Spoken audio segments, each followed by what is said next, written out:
Shalom, selamat pagi. Selamat hari Minggu untuk kita semua. Puji nama Tuhan. Pada hari ini kita mau beribadah.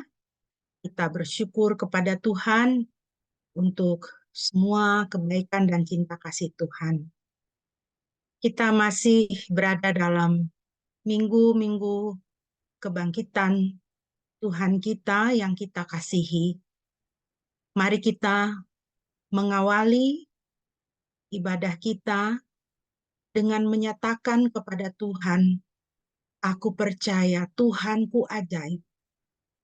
Kuasa kebangkitan Tuhan adalah kuasa yang Tuhan berikan untuk kita. Tuhan sudah hidup bagi kita, bangkit bagi kita. Mari kita juga hidup dan bangkit bagi Tuhan kita yang kita kasihi.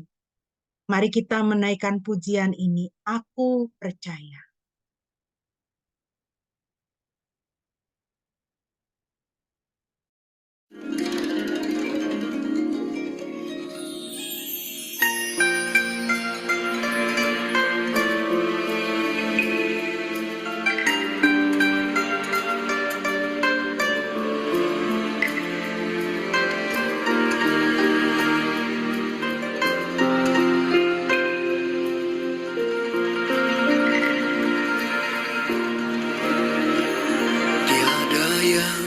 Seperti Engkau begitu mengasihiku,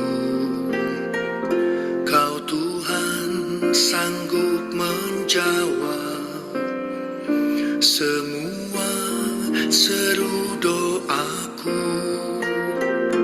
Tiada yang seperti Engkau begitu mengasihiku,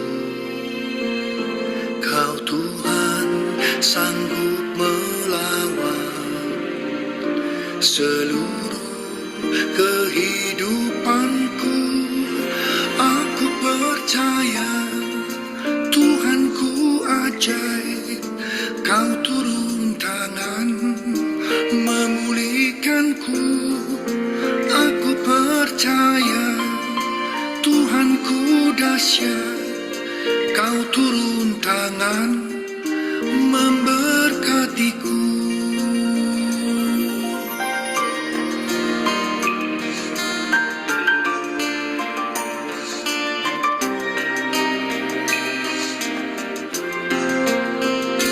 Tiada yang seperti Engkau begitu mengasihiku, Kau Tuhan sanggup menjawab semua seru doaku. Tiada yang seperti Engkau begitu mengasihiku, Kau Tuhan sanggup melawan seluruh kehidupanku. Aku percaya Tuhanku ajaib, Kau turun tangan memulihkanku.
dipersilakan pada Bapak Pendeta untuk mentabiskan ibadah. Mari jemaat yang dikasihi oleh Tuhan, kita akan menhabiskan ibadah kita pada pagi ini sambil kita mengingat bahwa pertolongan kita adalah di dalam nama Yahweh, Bapa, Anak, dan Roh Kudus. Kiranya damai sejahtera dari Yahweh, Bapa, Anak, dan Roh Kudus menyertai kita semuanya mulai saat ini sampai selama-lamanya. Amin.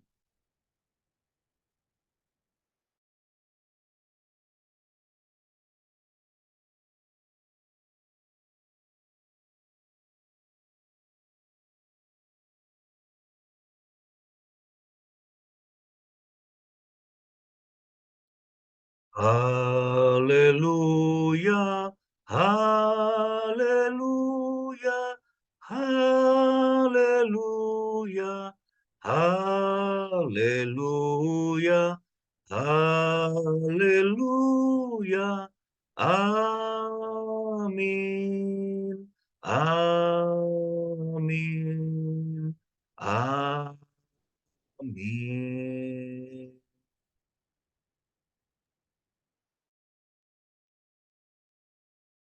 Firman Tuhan yang melandasi ibadah kita pada pagi hari ini terambil dari 1 Korintus pasal 9 ayat 24 dan ayat 25. 1 Korintus pasal 9 ayat 24 dan 25. Tidak tahukah kamu bahwa dalam gelanggang pertandingan semua peserta turut berlari, tetapi bahwa hanya satu orang saja yang mendapat hadiah? Karena itu larilah begitu rupa sehingga kamu memperolehnya. Tiap-tiap orang yang turut mengambil bagian dalam pertandingan menguasai dirinya dalam segala hal. Mereka berbuat demikian untuk memperoleh suatu mahkota yang fana. Tetapi kita untuk memperoleh suatu mahkota yang abadi. Puji nama Tuhan. Bapak Ibu yang dikasihi Tuhan, hidup kita sebagai orang percaya diumpamakan oleh firman Tuhan sebagai orang-orang yang berada di dalam pertandingan. Orang-orang yang berada di dalam pertandingan menguasai dirinya sedemikian rupa supaya ia dapat menyelesaikan pertandingan yang sedang ia kerjakan dan supaya dia dapat memperoleh hadiah sebagai pemenang. Pertandingan kita adalah pertandingan iman, pertandingan di dalam kehidupan rohani, di mana kita harus memacu diri kita, harus mendorong diri kita sedemikian untuk kita berlari, artinya bertumbuh di dalam kehidupan kerohanian kita. Semakin mempunyai hubungan yang erat dengan Tuhan, semakin cinta kepada Tuhan, semakin memacu diri untuk menjadi pelaku-pelaku firman. Maka mahkota, hadiah yang akan kita terima adalah suatu mahkota abadi yang diberikan oleh Tuhan sendiri kepada kita. Oleh karena itu, Bapak Ibu yang dikasihi Tuhan, biarlah sebagai anak-anak Tuhan, kita boleh lebih serius di dalam kehidupan keimanan kita. Jangan kita terlena oleh kehidupan yang mungkin sedang kita jalani dengan nyaman, dengan semua kebutuhan yang tercukupi, dengan segala situasi damai sejahtera yang mungkin sedang kita alami.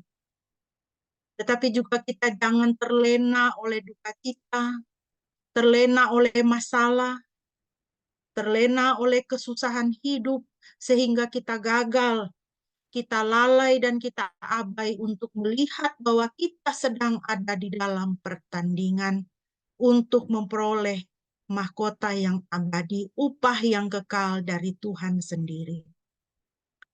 Firman Tuhan mengingatkan kita untuk menguasai diri dalam segala hal.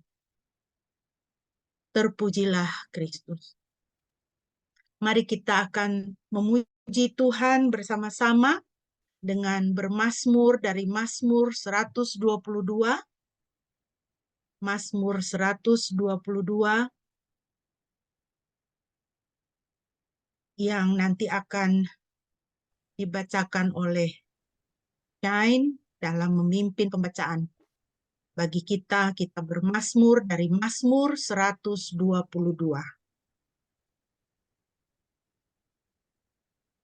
Baik, saya akan membacakan Mazmur 122. Let us go to the house of the Lord. Nyanyian Siara dari Daud. Aku bergembira ketika mereka berkataku, marilah kita masuk ke bait Yahweh. Kaki kami akan berdiri di gerbang-Mu, ya Yerusalem. Yerusalem dibangun sebagai sebuah kota yang saling menyambung dan tersusun rapi. Ke sana suku-suku telah mendaki, suku-suku Yahweh, suatu kesaksian bagi Israel untuk bersyukur kepada nama Yahweh. Sebab tahta-tahta untuk penghakiman telah berdiam di sana, tahta-tahta milik keluarga Daud. Berdoalah untuk damai sejahtera atas Yerusalem. Mereka yang mengasihi Engkau akan menjadi sejahtera. Biarlah damai sejahtera ada dalam tembok-tembok-Mu, dan perlindungan ada dalam benteng-benteng-Mu. Bagi saudara-saudaraku dan sahabat-sahabatku, biarlah sekarang aku berkata, damai sejahtera ada padamu.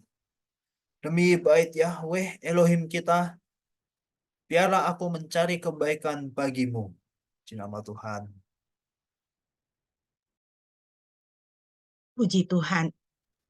Bapak Ibu yang dikasihi Tuhan, kita akan merenungkan firman Tuhan, satu kebaikan, satu berkat untuk kita. Sebagai persiapan, mari kita kembali memuji Tuhan. Kita naikkan pujian. Telah kutemukan dasar kuat. Firman Tuhan dasar kuat dalam hidup kita.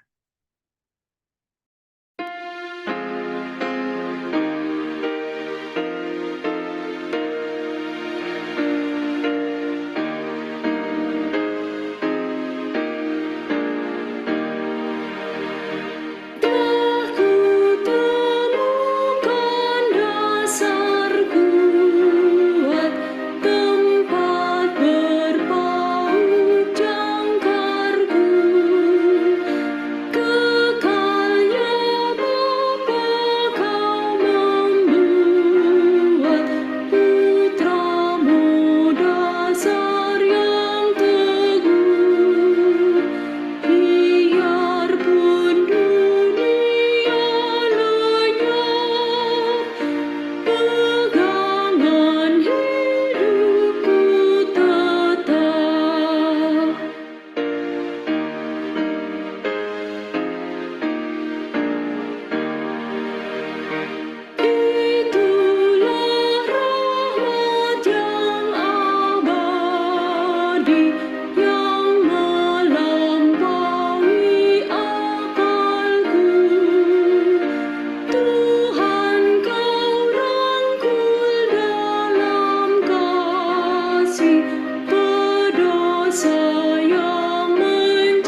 Mari kita berdoa sebelum kita membaca dan merenungkan firman Tuhan.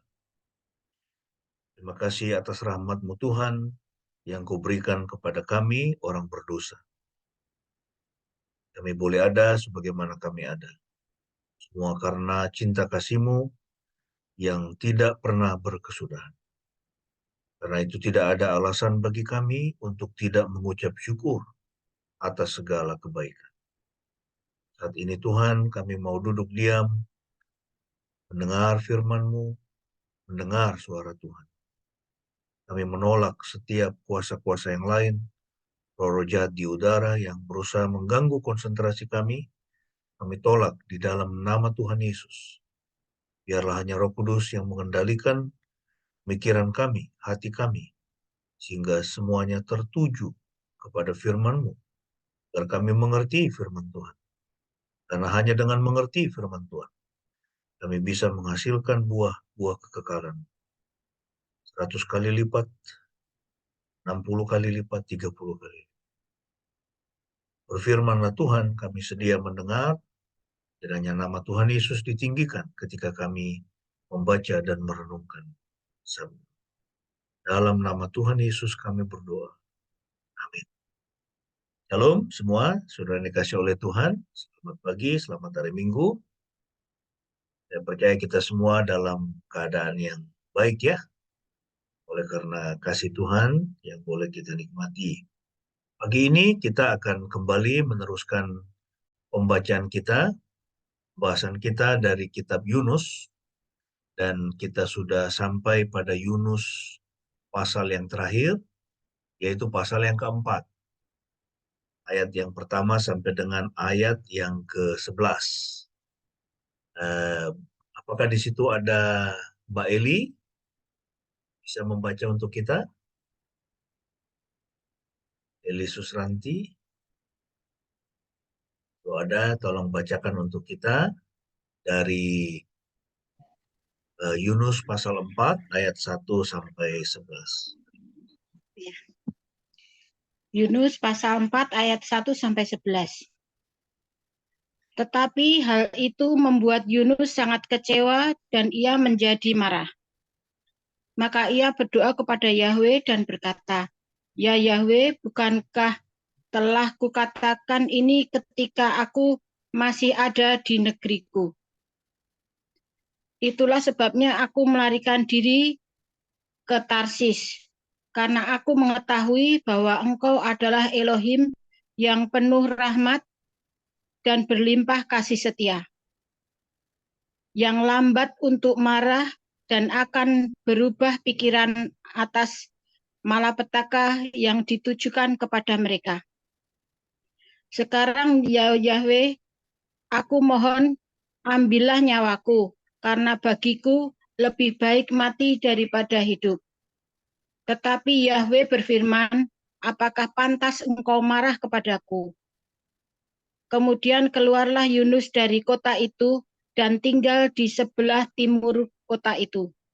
Lalu membuat sebuah pondok dan ia duduk bernaung di bawahnya, sehingga ia dapat melihat apa yang akan terjadi pada kota itu. Atas ketentuan Yahweh Elohim, tumbuhlah sebatang tanaman melampaui kepala Yunus untuk menaunginya, sehingga menghiburnya dari kesedihan. Sangat bersukacitalah hati Yunus atas tanaman itu.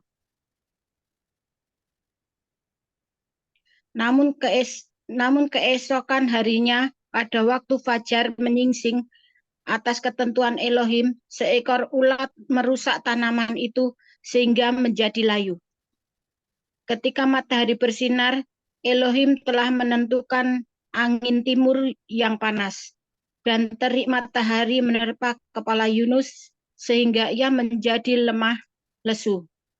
Ia ingin mengakhiri hidupnya dan berkata, "Karena bagiku lebih baik mati daripada hidup." Berfirmanlah Elohim kepada Yunus, "Pantaskah engkau marah karena tanaman itu?" Lalu Yunus menjawab, "Sepantasnya lah aku marah sampai mati." Yahweh berfirman, engkau merasa sayang terhadap tanaman yang tidak kau usahakan ataupun kau tumbuhkan, yang tumbuh dan mati dalam semalam. Tetapi patutkah engkau mengasihi Niniwe, kota yang besar dengan penduduk lebih dari 120.000 orang yang tidak tahu membedakan tangan kanan dan tangan kirinya, dan ternaknya yang banyak. Amin. Amin. Terima kasih.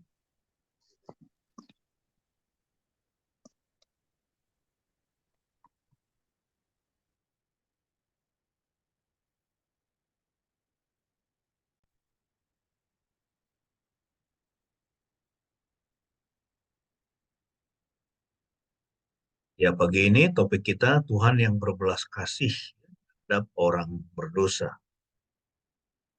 Tuhan itu Tuhan yang berbelas kasih pada orang berdosa.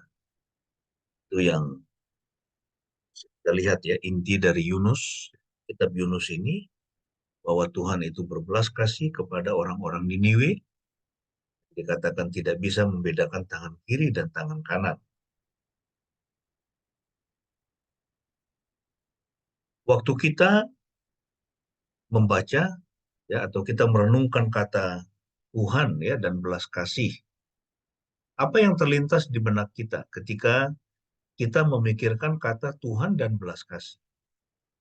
Kita tahu bahwa salah satu karakter Tuhan itu adalah dia adalah Tuhan yang maha kasih, dikatakan ya, dia itu maha kasih. Tapi di sisi yang lain, Tuhan itu juga adalah Tuhan yang maha adil, ya, Tuhan yang maha benar. Dan kasih serta keadilannya itu selalu berjalan bersama-sama. Artinya bahwa dia akan memberkati orang yang hidupnya benar, ya, tetapi dia akan menjatuhkan penghukuman, dan itu pasti kepada orang yang berlaku curang, kepada orang yang melakukan kejahatan. Ya, apa artinya Tuhan adalah Tuhan yang penuh belas kasihan? Nah, di dalam Yunus pasal 4 ini, atau bahkan di dalam keseluruhan ya kitab Yunus ini, ya itulah eh, yang menjadi tema utamanya. Ya, tema utamanya adalah tentang Tuhan yang penuh belas kasihan, dan bagaimana Yunus ya sebagai seorang nabi Tuhan, dia bergulat dengan Tuhan yang punya karakteristik seperti ini.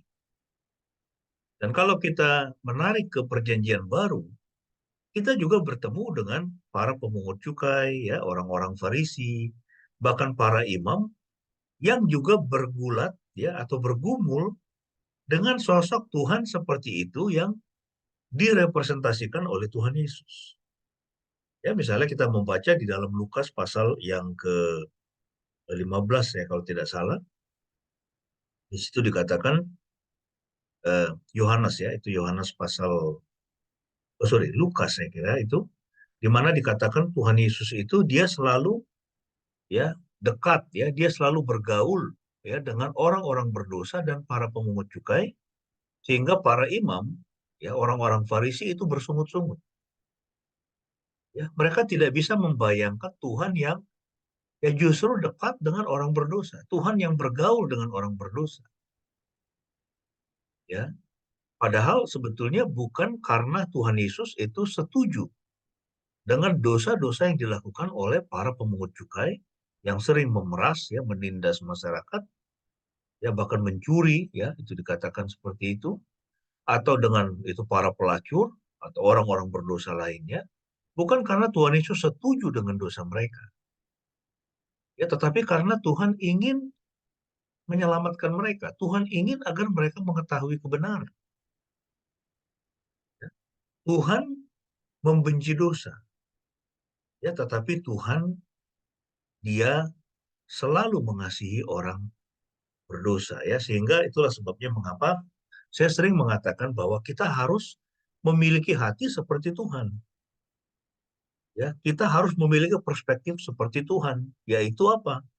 Ya, kita harus membenci dosa, kita harus membenci dosa seseorang, tetapi kita tidak boleh membenci orang itu. Ya, kita harus tetap mengasihi orang itu. Itulah sebabnya Tuhan Yesus mengajari kita. Ya, dia mengatakan, berkatilah musuhmu. Jangan mengutuki musuhmu. Ya, jangan mengharapkan hal-hal yang jahat itu terjadi kepada musuhmu. Berkatilah dia. Dan dengan melakukannya, kata Yesus, engkau itu seperti menaruh bara api ya di atas kepalanya. Nah, ada 3 poin yang bisa kita pelajari dari Yunus pasal 4 ini. Yang pertama, kita akan melihat bagaimana belas kasih Tuhan itu ya dikontraskan, ya dioposisikan dengan kekecewaan dan kemarahan Yunus. Ya, di pasal yang ketiga kita sudah membaca bahwa ketika Yunus dia menyerukan bahwa Niniwe akan dihukum oleh Tuhan, akan ditunggang balikkan karena dosa-dosanya, lalu kemudian hal yang mengagetkan terjadi, ya orang-orang Niniwe itu mereka bertobat, ya menaruh abu di atas kepalanya, bahkan raja sendiri memerintahkan semua orang untuk bertobat dari dosa-dosanya, sehingga Tuhan tidak jadi ya menghukum mereka. Ya, nah, tetapi sebaliknya yang terjadi ya di pasal 4 ayat 1 sampai 4 ternyata hal itu membuat Yunus menjadi kecewa dan marah. Menjadi kecewa dan marah. Dan bisa jadi kita juga pernah seperti itu atau mungkin sedang seperti itu. Kita tidak senang dengan seseorang, ya kita benci dengan orang itu karena kita pernah berseteru dengan dia, tetapi kemudian saat yang sama kita melihat orang itu kok sepertinya hidupnya diberkati. Dia makin kaya, ya kan? Dia makin sukses dengan karirnya. Kok sepertinya itu dia diberkati. Nah, kira-kira seperti itulah yang dialami oleh Yunus. Ya, dia benci dengan orang-orang Niniwe. Dia benci dengan bangsa Asyur. Ya, karena ini bangsa yang kejam. Ya, dan mereka terus berekspansi. Ya, ini saya tidak tahu bagaimana kita melihat misalnya ya orang Iran misalnya atau orang itu Afghanistan misalnya atau orang Korea Utara ya di mana di wilayah-wilayah itu ada banyak terjadi ya itu penindasan terhadap itu orang Kristen. Apakah kita membenci mereka? Ya, nah Yunus itu seperti itu. Dia benci ya karena dia seorang nasionalis, ya dia tidak suka melihat kejahatan dan dia berpikir bahwa orang jahat itu harus dihukum. Nah, tetapi ini sebaliknya kita melihat di sini bagaimana Tuhan yang berbelas kasihan itu, belas kasihannya itu ternyata kontras dengan sikap Yunus yang merasa kecewa dan marah. Ayat 1, tetapi hal itu membuat Yunus sangat kecewa, ia menjadi marah, ia berdoa kepada Yahweh, ya Yahweh bukan katalah kukatakan, ketika aku masih ada di negeriku. Itulah sebabnya aku melarikan diri ke Tarsis karena aku mengetahui bahwa engkau adalah Elohim yang penuh rahmat dan berlimpah kasih setia, yang lambat untuk marah dan akan berubah pikiran atas malapetaka yang ditujukan kepada mereka. Sekarang ya Yahweh, aku mohon ambillah nyawaku karena bagiku lebih baik mati daripada hidup. Sekarang ya Yahweh, aku mohon ambillah nyawaku. Bahkan dia lebih jauh lagi ya. Itu dia bilang, aku mati aja lah. Lebih baik aku mati daripada hidup. Melihat satu bangsa yang harusnya dihukum, ternyata tidak dihukum. Ya, satu bangsa yang harusnya mengalami bencana karena dosa-dosanya, ya ternyata tidak jadi. Tapi Yahweh berfirman, apakah pantas engkau marah kepadaku? Ya, itu satu pertanyaan dari Tuhan pada nabinya ini. Apakah engkau pantas marah kepadaku ketika aku memperlihatkan belas kasihan?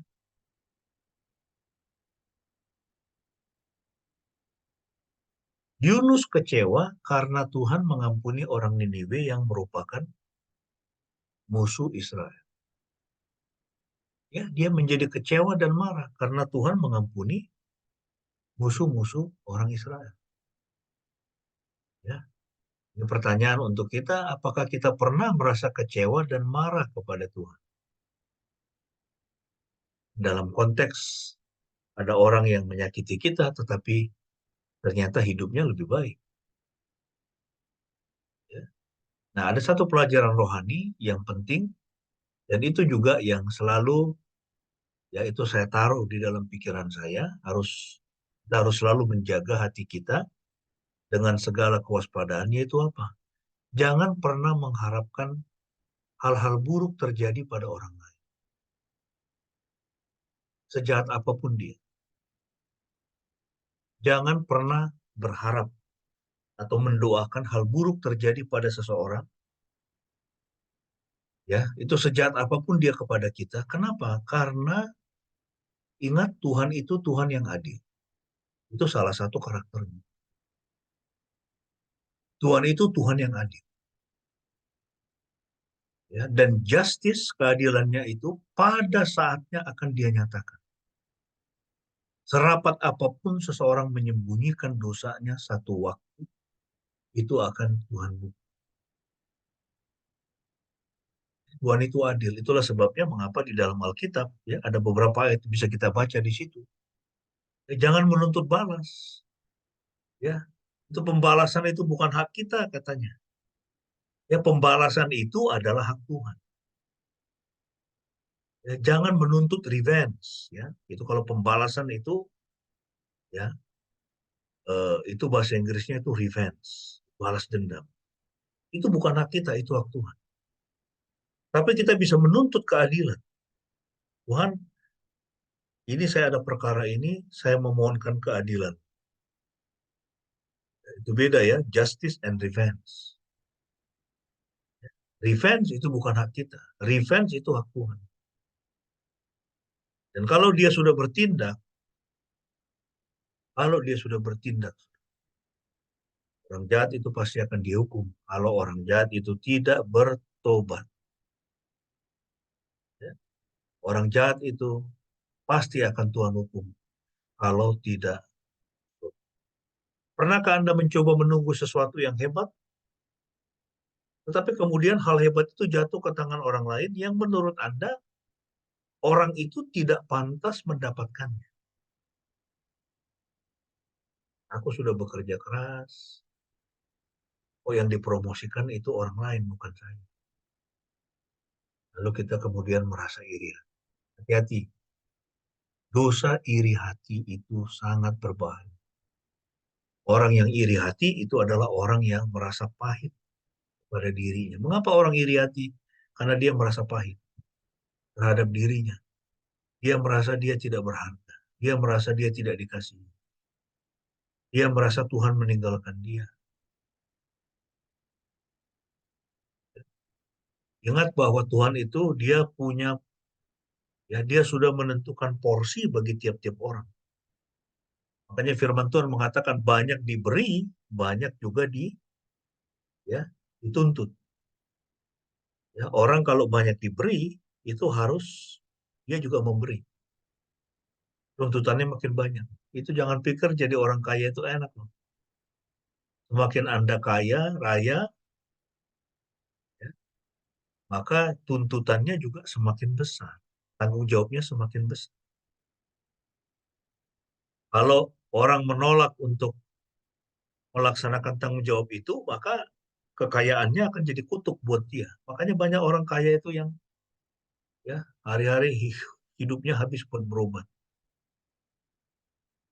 Kemudian itu anaknya yang terlibat judi lah, anaknya yang boros lah, atau bagaimana duitnya habis ke sana. Itu yang terjadi, sudah. Banyak diberi, juga tanggung jawabnya itu juga akan menjadi semakin besar. Ya, jadi kalau gitu bagaimana? Ya kita harus bersyukur dengan apa yang ada pada kita. Ya, dan mengelolanya sebaik-baiknya untuk kebaikan keluarga kita, juga itu kepada kebaikan orang lain. Ya selalu berpikir bagaimana kita bisa menjadi berkat bagi hidup. Pernahkah Tuhan melakukan sesuatu terhadap Anda yang membuat Anda tidak senang? Ya, ini kan Yunus ini dia tidak senang, ya. Dia kecewa, dia marah.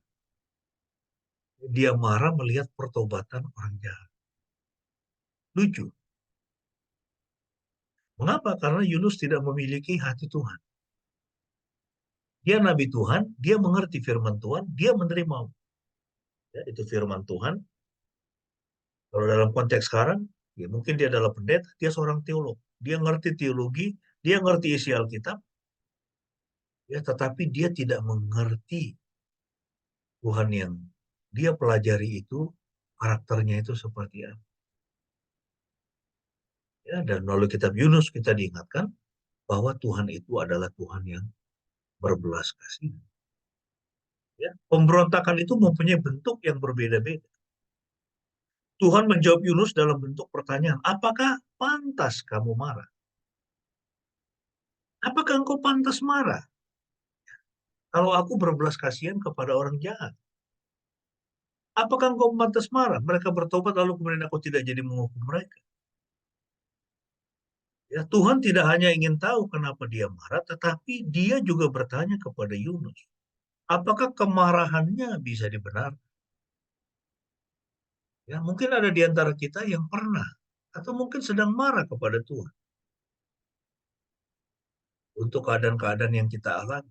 Kemudian Tuhan tanya gini sama kita, apakah engkau pantas marah?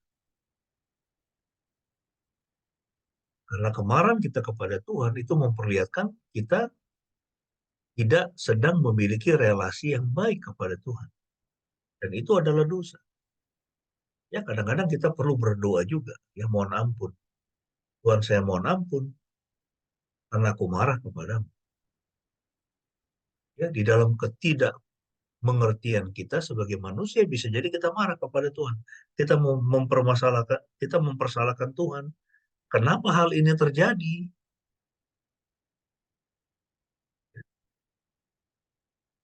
Itu seperti Ayub kan, dia mengalami semua hartanya habis, kemudian dia kena, itu anak-anaknya juga habis, lalu kemudian dia kena penyakit, penyakit kulit ya, dari ujung kepala, ujung kaki, cuma duduk dia di atas pasir, garuk-garuk kulitnya, istrinya kemudian meninggalkan dia, setelah meminta dia untuk mengutuki Tuhan.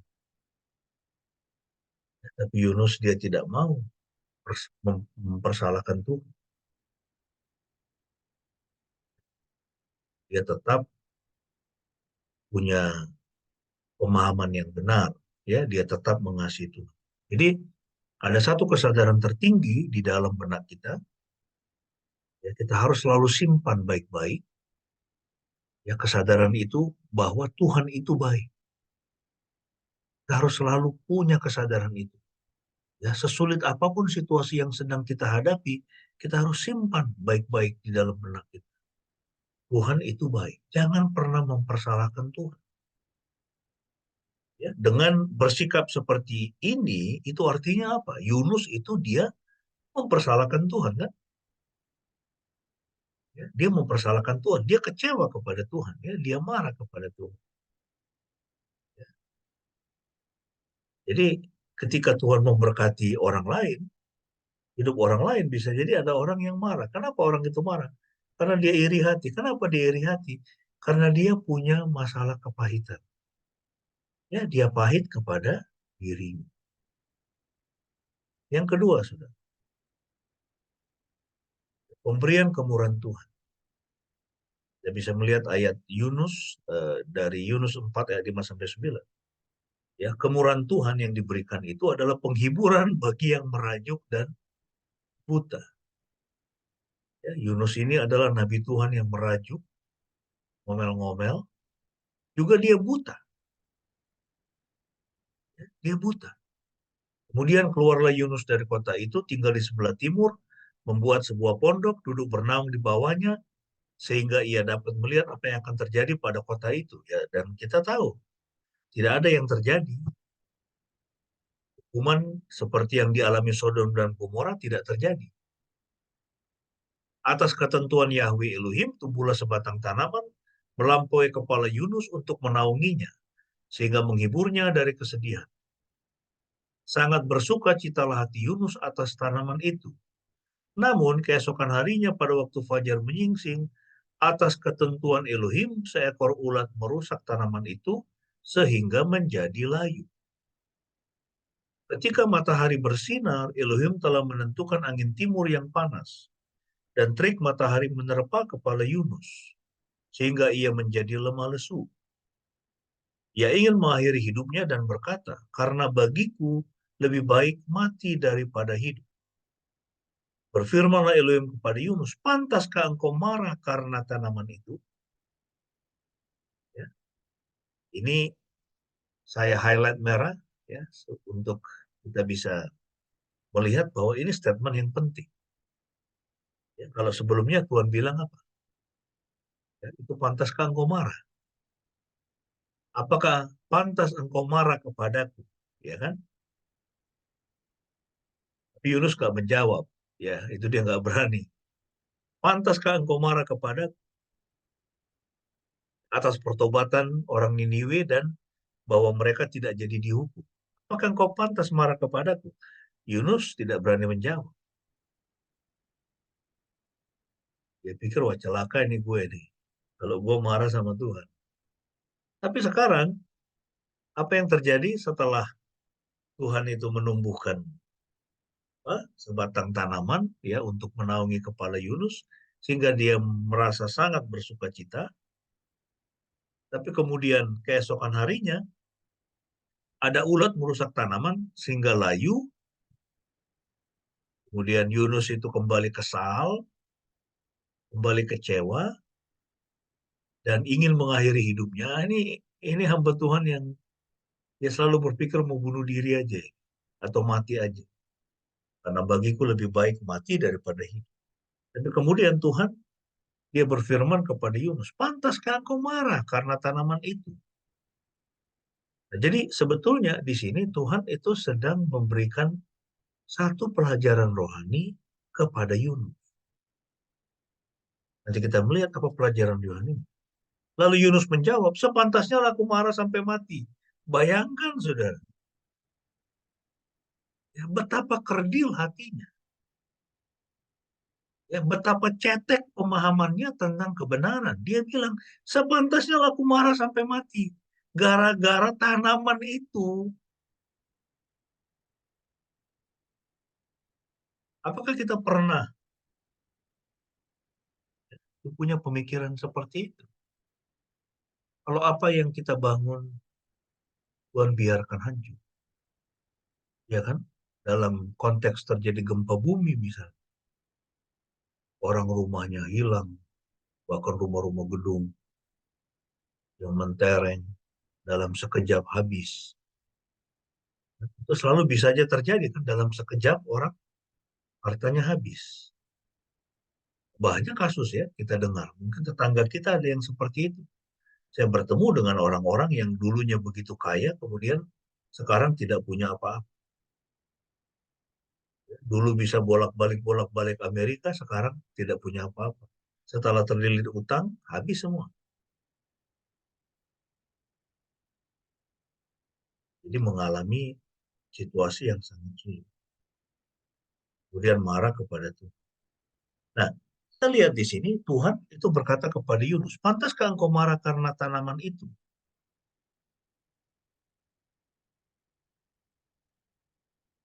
Dan Yunus di dalam ketidakmengertian dia, di dalam teologianya yang sangat dangkal, karena dia tidak mengerti, memahami Tuhan yang dia layani, justru menjawab, sepantasnya aku marah sampai mati. Karena tanaman itu. Bayangkan, saudara. Dalam pasal 4, Tuhan pertama-tama menciptakan suatu tanaman untuk memberi keteduhan. Namun dia juga menetapkan seekor ulat untuk menghancurkan tanaman itu dan juga menetapkan angin timur yang terik ya sehingga dia merasa kepanasan.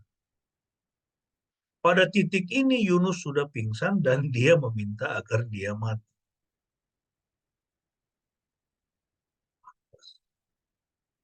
Pantas untuk mati. Tuhan menjawab dengan pertanyaan lain dengan pembukaan dan struktur yang familiar. Pantaskah engkau marah? Pantaskah engkau marah karena tanaman itu?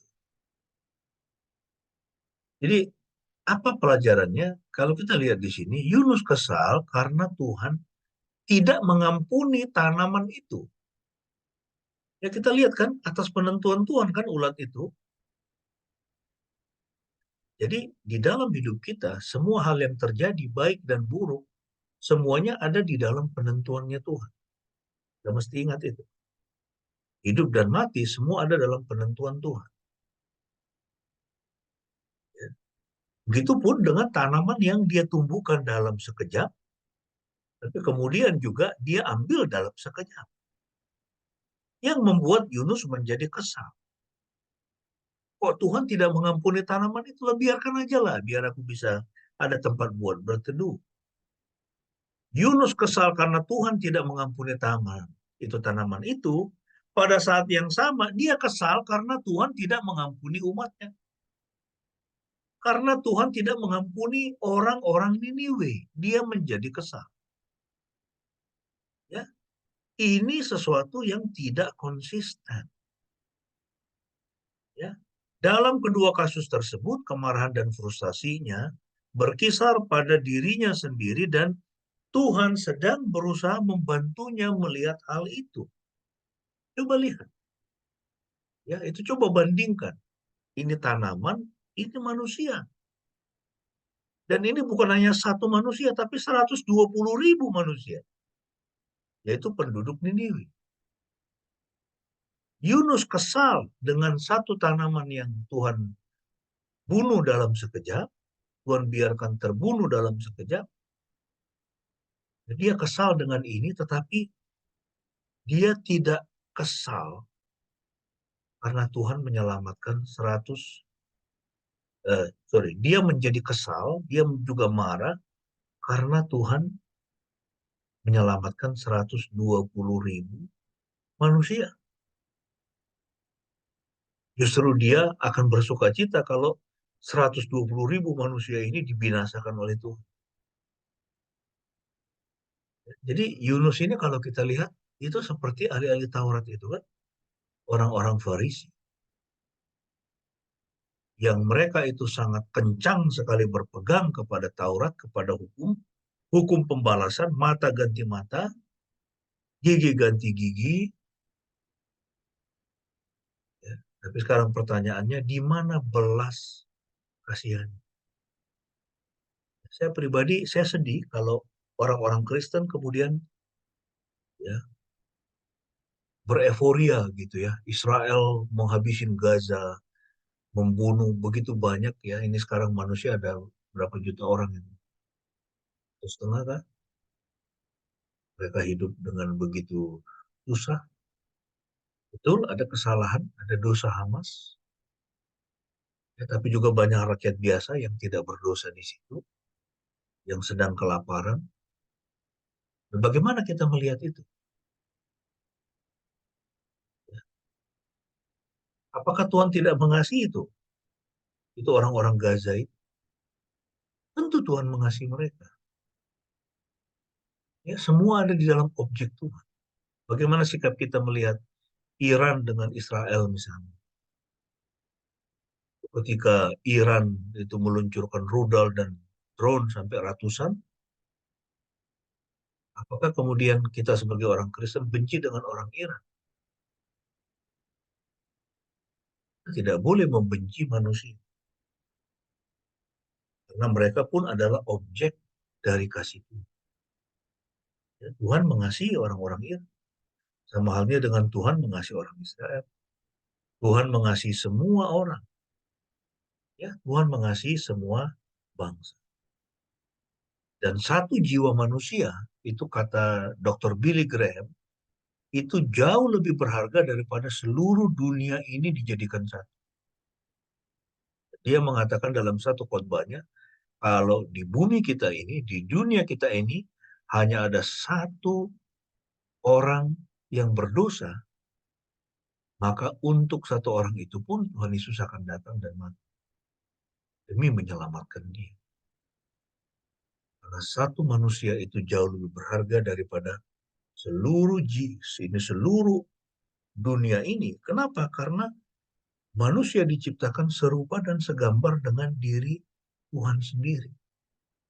Manusia itu adalah representasi dari kehadiran Tuhan di atas bumi ini. Saya 2 hari lalu mengantar si Oba sama satu kambing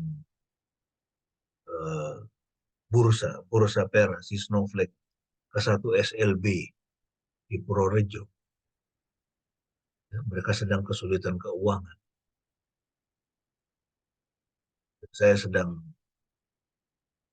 itu berusaha membantu mereka. Berapa waktu lalu saya bagi-bagi Alkitab, juga beras dan susu dari satu lembaga dari Amerika. Kemudian kita mau tolong mereka bisa punya kambing yang banyak. Ya, bisa pelihara susu, itu kambing susu juga bisa diberikan makan. Kenapa banyak sekali itu siswa-siswanya itu yang dibuang oleh keluarganya, dibuang oleh orang tuanya, ya, dianggap tidak berguna. Dan itu mendatangkan kesulitan sendiri ya kepada pengurus yayasan, ya karena mereka harus kasih makan tiap hari kan.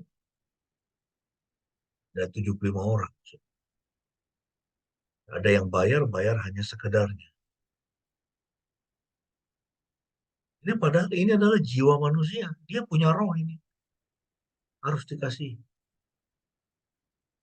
Ya, dan kadang-kadang Tuhan itu mengizinkan ya anak-anak seperti ini ya untuk ya mendidik kita ya. Ini yang dalam tanda petik normal.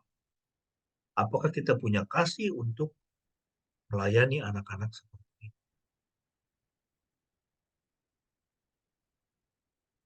Yunus 4 menunjukkan kepada kita bahwa Tuhan sedang bekerja di hati kita ya.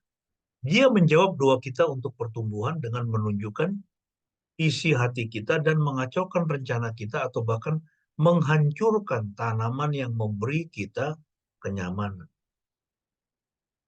Jadi kadang-kadang supaya kita bisa terus bertumbuh dan memang kita berdoa untuk pertumbuhan, ya pertumbuhan dalam hal apapun, ya kadang-kadang Tuhan itu mengacaukan rencana kita. Ya bahkan dia menghancurkan tanaman yang memberi kita kenyamanan, hal-hal yang membuat kita nyaman dan menghalangi kita untuk bertumbuh. Jadi mungkinkah saat ini dalam hidup Anda segala sesuatunya tidak berjalan sesuai keinginan atau pikiran Anda?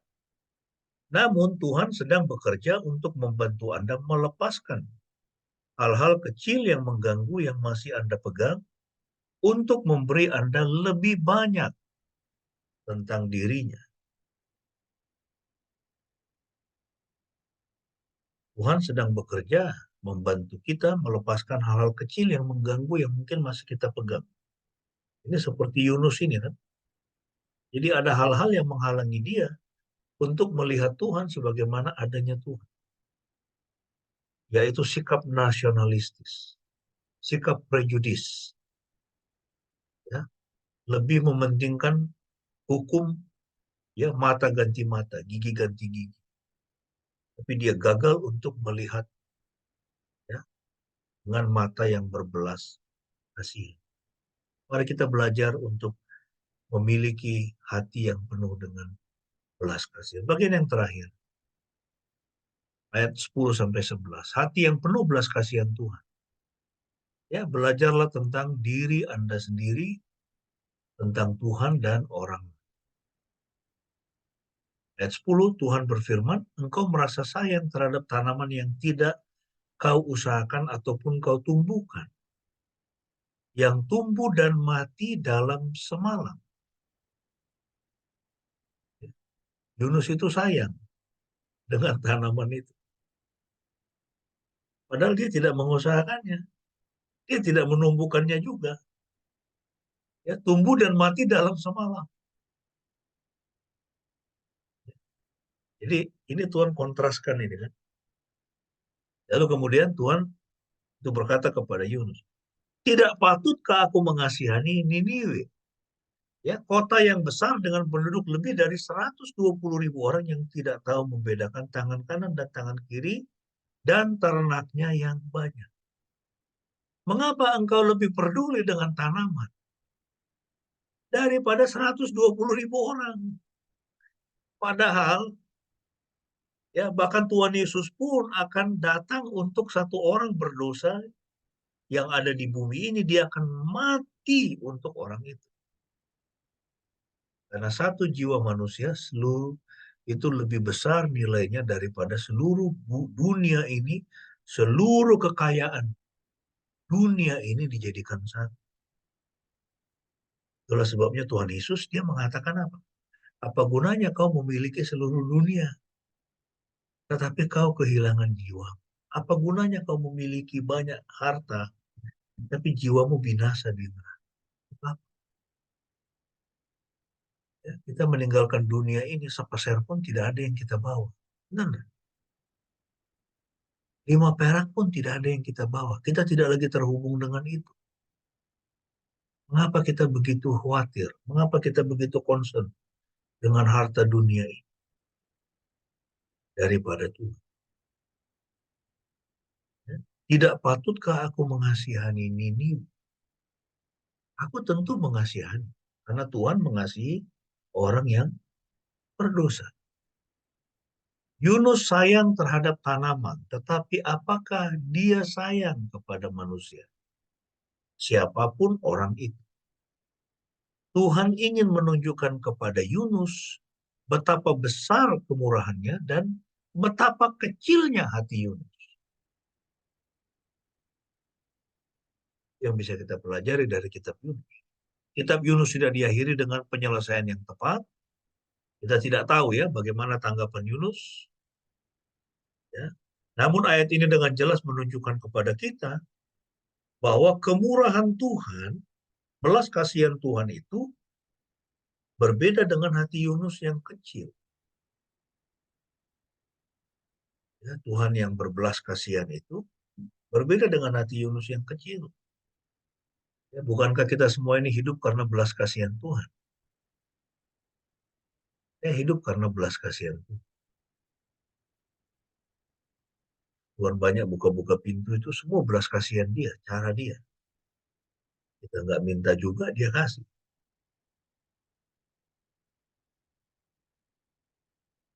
Karena itu semua kan kepercayaan. Ya. Dan bukankah sikap kita seringkali tidak jauh berbeda dengan Yunus? Ya, mari kita belajar untuk melihat dari perspektif lain. Melihat segala sesuatu dari cara bagaimana Tuhan memandang. Bukan dari cara bagaimana manusia atau dunia ini memandang. Karena banyak kali cara manusia memandang, ya dunia, perspektif dunia ini sering keliru. Perspektif dunia tentang kekayaan itu keliru. Ya.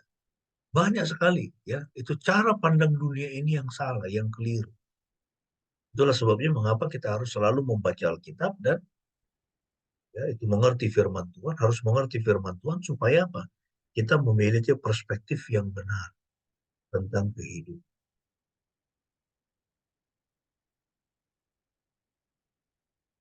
Nah, ini sebagai ilustrasi saja, langsung sebagai penutup ya. Ini saya kasih ilustrasi penutup. Jadi waktu gempa dulu, ini ada tetangga kami ini yang dia begitu sayang sekali. Dia punya satu meja itu lemari yang besar, isinya semua itu adalah benda-benda dari kristal, kaca kristal begitu yang mahal-mahal. Dan kalau cucunya mau pegang, itu dia larang. Dia sayang sekali. Kemudian terjadi gempa Jogja, lemarinya ambruk, kristalnya pada hancur semua. Dia menangis. Ya, dia menangis. Saudara, itu juga seringkali gambaran kita. Kita menangis dengan barang-barang yang ada di dalam dunia ini yang tidak kekal. Sama seperti tanaman itu kan, yang Yunus, dia marah. Dan dia menangis karena tanaman itu. Tetapi dia tidak menangis ketika orang berdosa harus masuk neraka, harus dihukum oleh Tuhan. Ya, mari kita semua menjaga perspektif kita supaya senantiasa bersesuaian dengan kebenaran firman Tuhan. Amin. Tuhan Yesus memberkati. Saya berikan waktu kepada Ibu Pendeta untuk menutup kita dalam doa, sekalian naikkan doa saya. Mari Bapak Ibu yang dikasihi Tuhan, kita bersatu hati, kita berdoa. Bapa, terima kasih untuk kebenaran firman Tuhan yang boleh kami nikmati pada pagi hari ini. Kami mohon Roh Kudus terus berbicara kepada kami, menegur hati kami, dan mengisi hati kami dengan cinta kasih Tuhan. Lebih banyak memiliki belas kasihan kepada orang lain. Mengucap syukur karena Tuhan begitu mengasihi kami. Selalu mengucap syukur untuk kasih Tuhan. Untuk setiap hal yang kecil, yang sepele, yang tidak kami perhatikan, tetapi semua adalah bentuk cinta kasih Tuhan. Perhatian dari keluarga, makanan di atas meja, kesehatan, kecukupan kebutuhan, rumah tempat kami berteduh, mengucap syukur untuk setiap pertolongan Tuhan yang tepat pada waktunya, untuk setiap mujizat Tuhan yang Tuhan berikan, jawaban-jawaban doa, mengucap syukur untuk setiap kesulitan yang kami alami, untuk setiap air mata yang harus kami teteskan ketika kami berduka, atau menghadapi permasalahan kanan kehidupan, tetapi memiliki hati yang lembut, tetap memiliki hati yang lembut kepada sesama, tetap memiliki belas kasihan, dan menjangkau orang lain. Tidak berdiam diri di dalam kenyamanan pribadi, tetapi bergerak untuk mengangkat sesama, memberikan damai sejahtera, dan bersuka cita ketika ada orang yang berpaling kepada Tuhan. Bapa, kami mengucap syukur juga untuk kasih sayang Tuhan atas bangsa dan negara kami. Kami percaya tangan Tuhan senantiasa ada, memelihara dan menjaga bangsa dan negara kami. Kami mau memperkatakan berkat untuk bangsa dan negara kami, untuk para pemimpin, untuk para petugas aparat keamanan, para penegak hukum. Kami mau memperkatakan berkat. Kami mau memperkatakan berkat untuk setiap rakyat Indonesia. Kiranya kasih sayang Tuhan boleh senantiasa ada atas kami, atas negeri ini. Kiranya hukum, keadilan, kebenaran memerintah atas bangsa ini, damai sejahtera, keadilan sosial bagi seluruh rakyat Indonesia boleh memerintah atas bangsa ini. Ampunilah dosa dan salah kami, Tuhan, sebagai bangsa, sebagai rakyat Indonesia di hadapan-Mu. Pulihkanlah kami, Tuhan. Juga untuk gereja-gereja Tuhan yang ada di Indonesia ini. Kiranya Tuhan memberkati, terus boleh menjadi saksi, menjadi pendoa syafaat bagi bangsa ini di hadapan Tuhan. Ampunilah kesalahan kami sebagai orang percaya, sebagai gereja yang tidak memuliakan nama Tuhan. Pulihkan kami, Tuhan. Tolong kami supaya kami tidak menjadi sama dengan dunia ini. Tapi seperti yang Tuhan tugaskan kepada kami menjadi garam dan terang di tempat di mana kami berada. Berkatilah jemaat-Mu Tuhan pada pagi hari ini. Di dalam situasi kehidupan kami masing-masing, di dalam peran, tugas, dan tanggung jawab yang Tuhan berikan kepada kami, sebagai anak, sebagai orang tua, sebagai istri, sebagai suami, sebagai pekerja, sebagai anggota daripada masyarakat kami. Tolong kami Tuhan supaya kami terus boleh memberkati sekitar kami.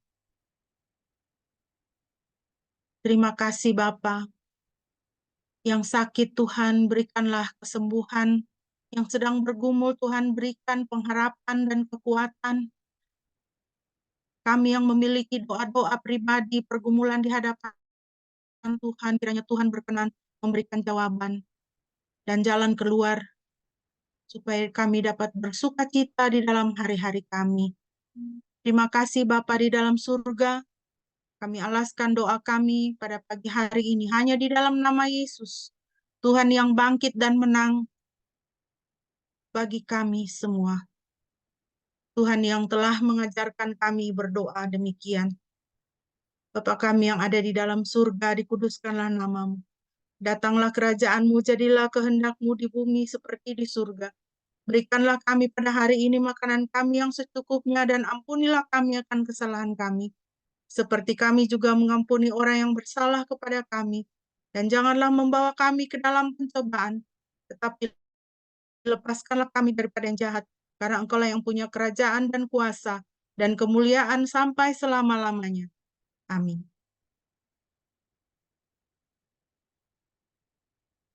Bapak Ibu yang dikasihi Tuhan, mari kita bersama-sama mengucapkan pengakuan iman kita di hadapan Tuhan dan sesama. Marilah kita berkata demikian.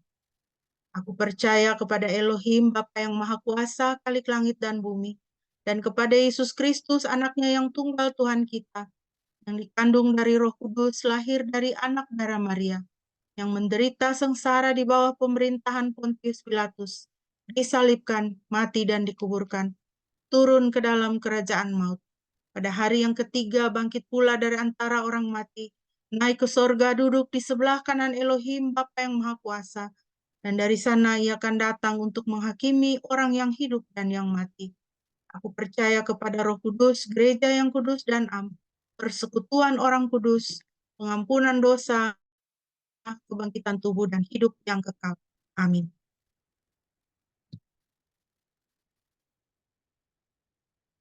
Jemaat yang dikasihi Tuhan, kita akan mengakhiri ibadah kita pada pagi hari ini. Sebelum kita akan menutup dalam doa dan menerima berkat Tuhan yang akan disampaikan oleh Bapak Pendeta, mari kita kembali memuji Tuhan dengan pujian Ku berlari pada tujuan.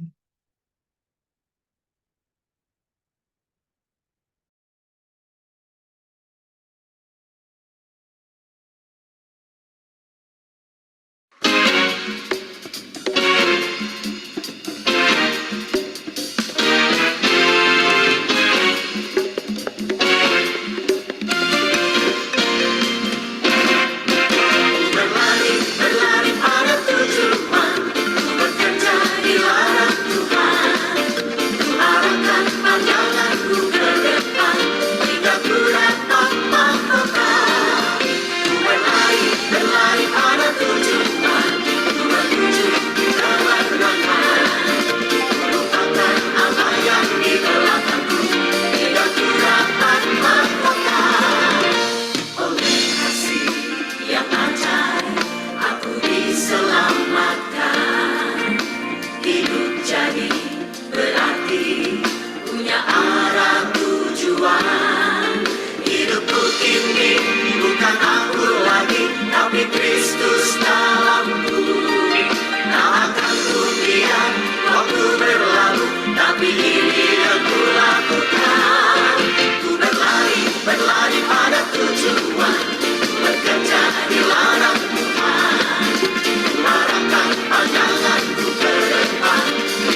Mari kita doa untuk menerima berkat Tuhan. Terima kasih Tuhan buat ibadah pagi ini yang Tuhan sudah berkati. Biarlah kebenaran firman Tuhan senantiasa kami ingat, kami lakukan di dalam kehidupan kami, sehingga kami menjadi anak-anak-Mu yang memiliki belas kasihan. Memiliki belas kasihan ilahi kepada orang yang berdosa, kepada orang yang berkekurangan, kepada orang yang membutuhkan pertolongan. Biarlah hati kami Engkau ubahkan melalui kebenaran firman-Mu, sehingga ada lebih banyak belas kasihan. Boleh memenuhi hati dan pikiran kami, juga memenuhi kehidupan kami. Terima kasih Tuhan, terpujilah Engkau. Kami akan mengakhiri ibadah kami pada pagi ini. Engkau senantiasa menyertai kami di hari-hari yang ada di depan. Jemaat yang dikasihi oleh Tuhan, sekarang arahkanlah hatimu kepada Tuhan dan terimalah berkat. Yahweh memberkati engkau dan memelihara engkau. Yahweh membuat wajahnya bersinar atasmu dan memberi engkau anugerah. Yahweh mengarahkan wajahnya kepadamu dan memberi engkau damai sejahtera. Amin.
Mari kita bersaat teduh.